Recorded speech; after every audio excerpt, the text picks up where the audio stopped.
During my research on the Quran, I was alarmed by a particular verse.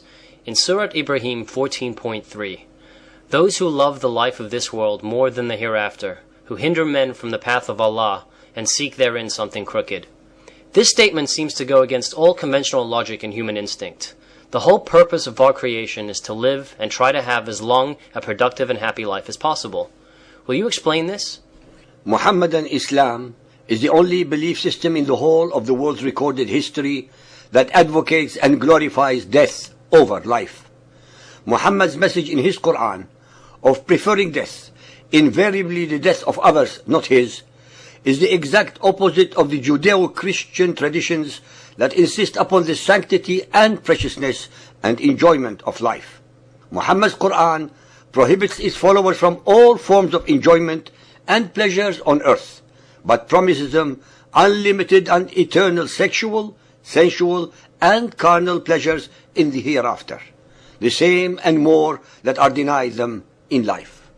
So much so that the male followers of Muhammad would rather die and get killed in jihad, unholy war against all unbelievers, than be amongst the living so that they can gain these totally imaginary rewards. Al-Baqarah 2.94.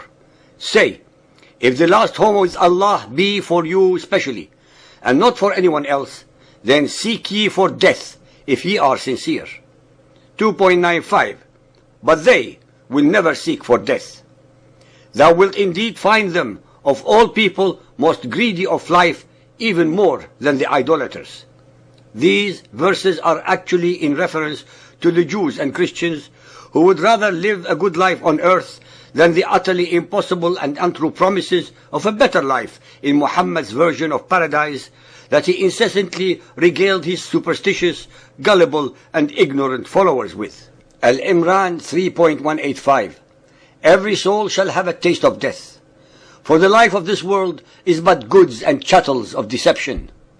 Those of our listeners who have come to understand Muhammad's Quran by now should appreciate this verse, since this world is not the one which is deceptive, but it is Muhammad, who was, as we have so far shown, whose mendacity and hypocrisy knew no bounds.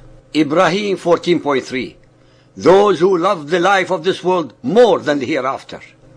Al-Nahl 16.107. This because they love the life of this world better than the hereafter. Al-Ahzab 33.16. Say, running away will not profit you if you are running away from death or slaughter.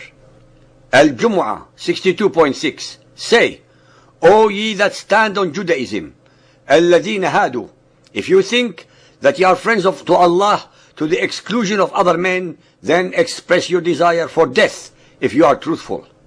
Why would any sane human being subscribe to a cult belief system whose God would rather have the ones he created be dead than alive? How could striving to be dead is an indication of a loving God? Only in the mentally and spiritually depraved culture of Muhammadan Islam is this possible, logical, and hoped for. Al-Qiyamah 75.20. Nay, ye men, but ye love the fleeting life and leave alone the hereafter. Al-Insan 76.27. As to these, they love the fleeting life and put away behind them a day that will be hard. Sahih al-Bukhari 4.54, narrated by Abu Hurairah. The Prophet said, by him in whose hands my life is, were it not for some men amongst the believers who dislike to be left behind me, and whom I cannot provide with means of conveyance, I would certainly never remain behind any Sariya, army unit, setting out in Allah's cause. By him in whose hands my life is, I would love to be martyred in Allah's cause, and then get resurrected, and then get martyred, and then get resurrected again, and then get martyred, and then get resurrected again, and then get martyred again. Muhammad, with his own words, admits that he did not fight in the raids that he either initiated or conducted. What a coward! What an incredible liar! What an evil genius! Muhammad knowingly, skillfully and willfully deceived and manipulated his trusting, gullible and superstitious followers by enticing them with the most diabolical win-win promises. He was thus sending many of them to certain death with visions of booty and rape if they survived, and unlimited sensual and sexual pleasures in his version of paradise when they get killed in pursuit of his agenda. Al-Bukhari Hadith 5.425 narrated by Anas.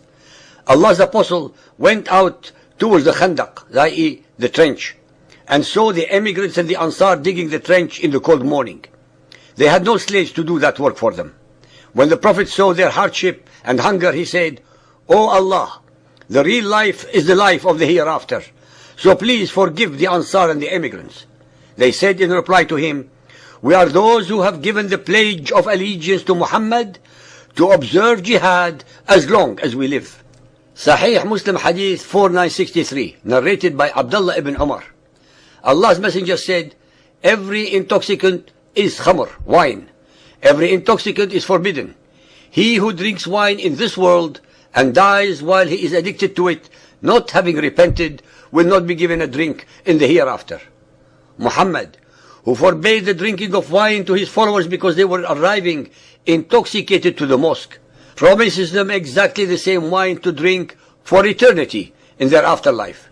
Muhammadan Islam is about eternal warfare against all those who do not believe in the depravities that they believe, and hence to subjugate, enslave, rape and plunder their wealth and produce that he and his followers were not willing or able to achieve through honest hard work.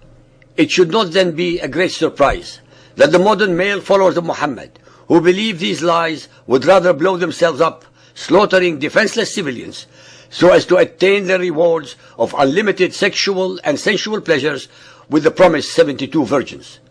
Muhammadan Islam is the ultimate cult belief system of joyless life, but joyful and glorified death for its male followers, but a mournful and subservient life followed by a joyless afterlife for its female followers.